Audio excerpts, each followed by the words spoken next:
Hello mga master. Good morning. Happy Thursday.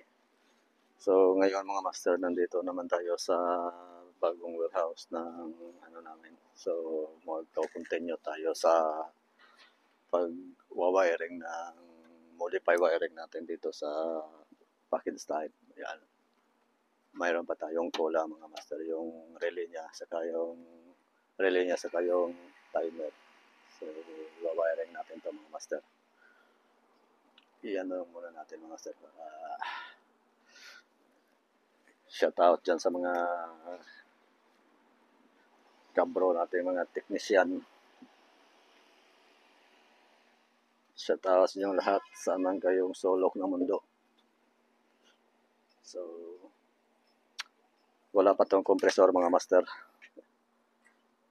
dahil wala pang ano dito nga supply sa, wala pa napatakbuhan ng power supply nga 380. Ang supply kasi nito mga master is 220. So anong nangyari, wala sila makuha nga 3 piece nga 220.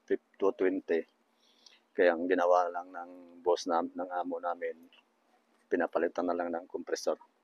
Okay pa mga compressor nito, pero pinalitan lang ng compressor ng 380 din, kaya kailangan namin i-modify itong wiring para magamit pa rin siya. May dinagdag lang kami itong release sa timer, kaya modify namin dito. Yan mga master.